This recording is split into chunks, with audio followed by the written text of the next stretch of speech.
This week's Extra Life on F5 Live is proudly powered by Loot Crate. Whether you're a gamer, anime fan, or pop culture aficionado, Loot Crate has got a crate for you. They curate a bundle of collectibles, apparel, figures, and more that you can't get anywhere else. Crates are delivered to the door. It is like getting an awesome birthday present from yourself every month. And to learn more about the crates that are available and any deals that are running, you can go to f5live.tv/Loot Crate.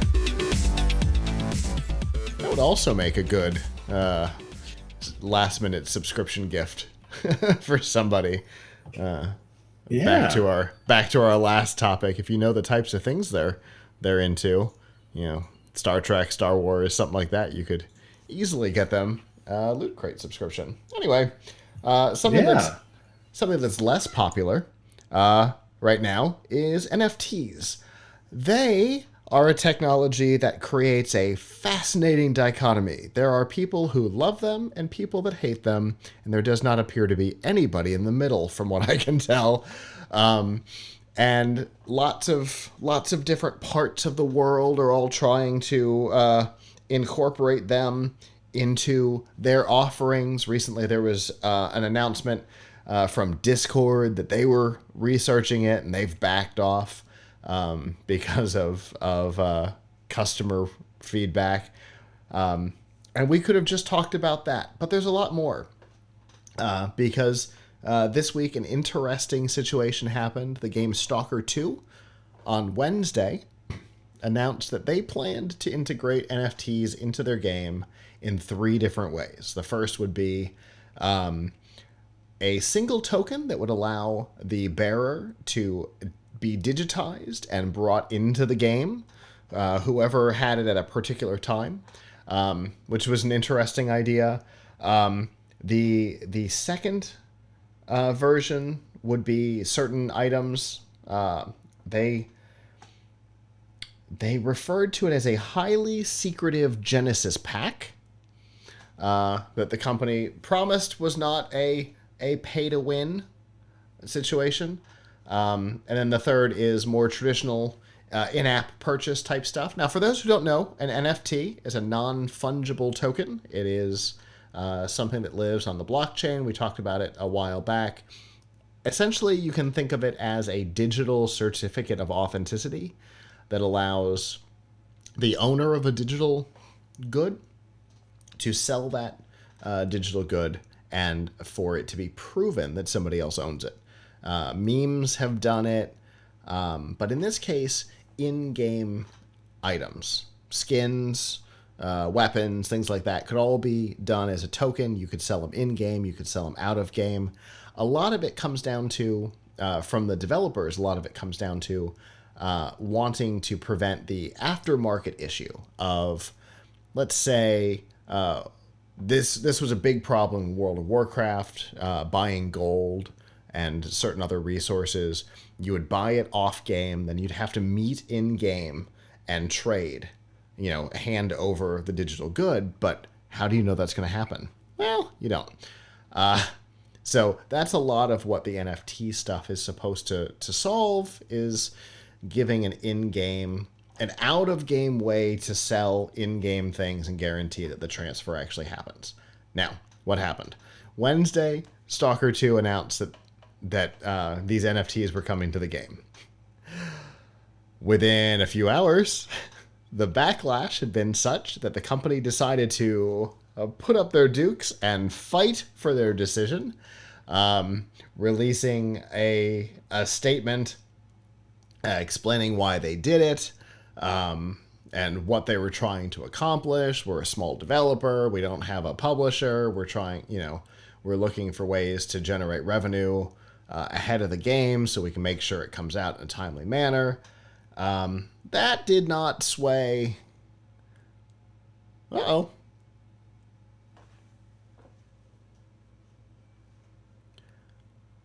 Well, let's see what's happening. The interwebs are gone again. All 3 interwebs are gone.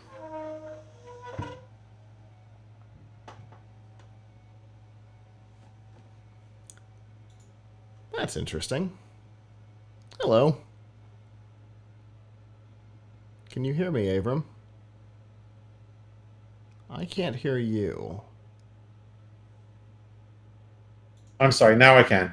Okay, good. Just so long as. All right, we're back in one place. We got 2 more to go. All 3 internet connections dropped at once. So, there's no way that's true. Obviously, that means that the computer decided it was no longer interested in the interweb. Uh, Anyway, all right. Uh, what was I saying? Oh yeah. That did not sway gamers, and they continued to fight the decision, despite the argument in favor from the developer. Within only a few minutes, they actually pulled the tweet down, the original tweet defending the action, and then went dark for a little while. And less than 36 hours after the initial announcement, a new announcement came out going, "Our bad. Change of plans. We're out." Uh, in fact, it said, "We hear you. Based on the feedback we received, we've made a decision to cancel anything NFT related in Stalker 2. Now, not terribly surprising. Again, the feedback was rough. But again, I think some of it has to do with a little bit of a misunderstanding of what's happening. I think there's a lot of fear that the use of NFTs is going to bring the next generation of microtransactions that are going to make even standard games more expensive. Though it does not appear currently that that's the plan. Although it could be in the future. I don't know. What do you think, Abram? NFTs. Yeah. I That's my don't. I general don't get take, too. NFTs. I don't get NFTs. They seem like a waste of money. They seem like a waste of time. I read a fascinating, well, not so fascinating. I read a story this week where I think there was an artist who was complaining because someone else was selling NFTs of their art. Mm. Like they were getting, I guess, ripped off because other people, someone else was selling an NFT of artwork that was not theirs. Oh, that's not great. Yeah. So just to keep in mind that there's all new kinds of crime and Absolutely. rip off here with NFTs. I don't get the point of them. I really don't. This kind of reminds me of when I was before I had kids. I was like, I know I have a great idea for how I'm going to give a gift to my child without spending money. I will just buy myself a new car and I'll tell them it's their car, but I have to drive it. That sounds like an NFT to me. Like, listen, Yeah. I bought you a new car. Unfortunately, you're 5 years old, so you can't drive it. But I'll be driving it in your name. You can say it's your car. Um, you can tell all your friends. So um, I now that doesn't work with kids as it probably should not. Agreed. And I don't think NFTs are very useful. I mean, look, we assign a value to a lot of arbitrary things, so I get it. True. We assign value to baseball cards and comic books and art and I mean and pieces of paper that we call money, and so everything is given a value. Uh, Aside from things that you absolutely directly get use out of, like food, um, a lot of things are kind of a presumed value. But I don't know. The value in NFTs to me seems too abstracted from you being actually useful uh, to be worth it. But I guess they're not going anywhere. But just like cryptocurrency, they're very controversial. Yeah. So, you know, Yeah, I think I think that there's a place for NFTs, things that can be verified, from what I understand. Again, I also don't particularly care. But for me, it seems like this is the place that actually makes sense for them. But I don't know. Whatever.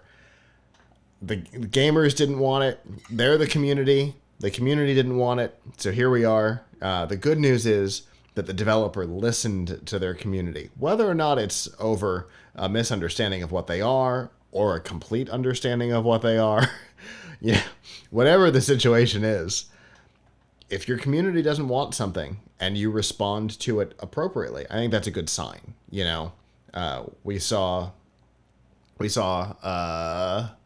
EA respond to the Star Wars game in a similar way. The community freaked out about something, and EA went, which was totally out of character for EA to care about what the people who were going to buy their game thought. But they went, "Oh, our bad. No, we won't do that. You guys don't like that. We won't do that." Which, it's good to listen to your customer base. Yeah, I mean, I guess when it's something like gaming, you have to be more responsive to your customers because reputation is everything there. But True. We don't see Apple be as quite as responsive to feedback. True. We don't see Microsoft be quite as responsive to feedback. So, although the current dev build of Windows 11 has changed the start menu some. yes, We'll it's see how good it is. Yeah, we'll see about that. I'm not on the dev build, so I don't know, but I yeah. think they just give you a few more icons. I don't think it's a major change. Yeah, I think that's all it is. But yeah, I like when a company listens to the customer, whether or not the customer's decision makes sense.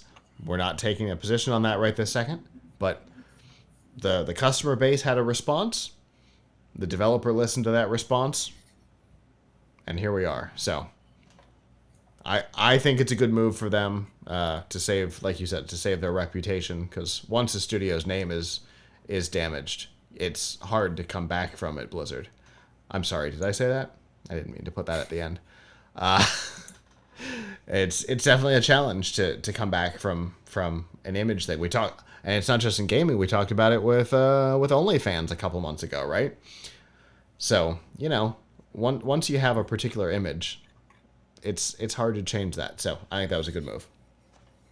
Hello, YouTube. Thanks for watching, and I hope you enjoyed this episode of F5 Live Refreshing Technology. If you did, please subscribe to the channel down below, and of course hit the notification bell, because we know that subscriptions don't mean much on YouTube anymore. If you've got topics that you'd like us to talk about in the future, please comment them down below. And if you'd like to not follow us on YouTube, there's lots of ways that you can follow along with our content by going to PLUGHITZlive.com/subscribe. There you'll see all of our shows and all of the ways that you can watch, listen, and follow along.